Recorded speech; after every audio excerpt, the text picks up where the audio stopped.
Et merci d'être fidèle à notre jeu qui veut gagner des neurones. Aujourd'hui, nous sommes en compagnie de Kylian et Adam du centre de loisirs des Fortes Terres à Pierrefitte. Allez, on les encourage. Mais allez plus fort que ça. Voilà. Je vous rappelle que c'est un jeu où il n'y a rien à gagner, il y a tout à comprendre, les questions portent sur la science. Et dès que vous avez la bonne réponse, vous tapez très fort avec votre marteau. Notre savant du jour est Bernard Nomblot de la Cité des Sciences et de l'Industrie. Bonjour, bonjour les enfants. Quel est le sujet du jour? Ah, le sujet du jour aujourd'hui, c'est les dinosaures. Les dinosaures? Ah, Kylian, est-ce que tu aimes bien les dinosaures? Hein? Bah oui, parce que mon frère, il a un livre de dinosaures, il a plein de pages avec des dinosaures qui dit que comment ça fait les dinosaures. Ah, donc tu sais déjà plein de choses. Tu sais déjà plein de choses sur les dinosaures. Adam, dis-moi, qu'est-ce que tu connais comme dinosaures? Tu en connais? Oui. Dis-moi, lesquels? Comme le diplodocus, le Oui. stégosaure, le tyrannosaure. Et tu sais qu'il y a aussi le vélociraptor, l'archéoptérix, etc., etc. Il y en a plein d'autres. Mais je sens déjà que vous avez des bonnes notions. Alors écoutez bien les enfants. Vous êtes prêts? Vous êtes prêts pour la première question? Bien concentrés? Alors écoutez bien. Comment les dinosaures faisaient-ils des petits? Comment ils faisaient des petits, les dinosaures? Oh. Ah, c'est Adam. Dis-moi. C'était des œufs. Des œufs. Voilà, tout simplement des œufs comme des œufs de poule. Alors, les dinosaures pondaient des œufs. Écoute, on va vérifier auprès de Bernard Nomblot si c'est la bonne réponse. Bernard? Adam a tout à fait raison, les dinosaures pondaient des œufs. Ces œufs étaient ensuite couvés soit par les parents, soit en amassant de la végétation en décomposition sur le nid pour garder une température correcte. Toujours est-il qu'on trouve aujourd'hui encore soit des œufs entiers, fossilisés, soit des fragments de coquilles d'œufs. Et on est absolument certain que les dinosaures pondaient des œufs comme les poules de nos poulaillers. Eh bien voilà, j'apprends des choses moi aussi, comme vous les enfants. Voilà, les dinosaures pondaient des œufs. Alors écoutez bien la deuxième question.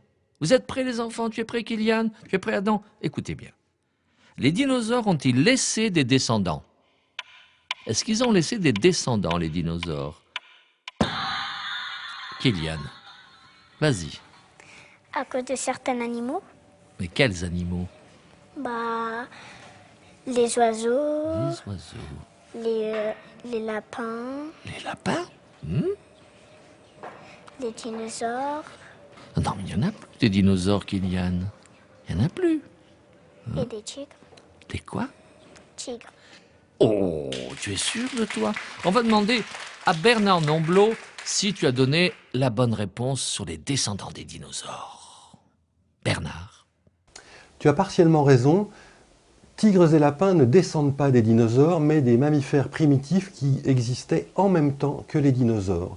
Par contre, les oiseaux, eux, descendent effectivement de certains dinosaures. Ils avaient commencé à évoluer avant la disparition des dinosaures. Les lézards, les reptiles que nous avons de nos jours, sont eux plutôt des cousins éloignés des dinosaures qui peuplaient la Terre il y a 65 millions d'années. Merci Bernard pour toutes ces précisions. Alors écoutez bien les enfants, restez concentrés. Nous arrivons à la troisième question. Vous vous rendez compte? Il ne restera plus qu'une question ensuite. Écoutez bien. Les dinosaures étaient-ils les seuls animaux à vivre sur la Terre? Les dinosaures étaient-ils les seuls animaux? Ah, Kylian? Je sens que tu as la bonne réponse. Allez, vas-y. À cause de certains insectes. Il y a les gendarmes, les mouches, les papillons. Les papillons. Et alors tu penses que tous ces insectes vivaient à l'époque où il y avait des dinosaures? Écoute, c'est une réponse qui me paraît pas mauvaise. Bernard Nomblot, dites-nous. Kylian a raison, il y avait effectivement des insectes qui vivaient sur Terre en même temps que les dinosaures. Mais il n'y avait pas que des insectes, il y avait aussi des mammifères en petite quantité, des oiseaux, là aussi en petite quantité, et des poissons plein les océans et les rivières de notre planète. Quand les dinosaures ont disparu il y a 65 millions d'années, tués par l'impact d'une météorite, la place qu'ils occupaient a été libre pour les mammifères, les oiseaux qui se sont diversifiés, qui ont évolué et qui ont pris toutes les places disponibles sur notre planète, ces places qu'occupaient précédemment les dinosaures. Merci Bernard Nomblot pour cette belle histoire d'un passé si lointain. Alors les enfants, vous êtes prêts? Nous en sommes à la dernière question. Écoutez bien, restez concentrés. Que mangeaient les dinosaures? Qu'est-ce qu'ils mangeaient? Ah. Ah. Je crois que c'est Adam. Oui, vas-y. Ils mangeaient. Il y en a quelques-uns, ils étaient carnivores comme le tyrannosaure. Oui. Il y a le diplodocus, il est herbivore. Il y en a, ils sont omnivores. Eh bien, écoute, oui, je crois qu'on peut l'applaudir. Je pense que tu as donné la bonne réponse. Adam, on va demander toutefois à Bernard Nomblot. C'est une excellente réponse, Adam.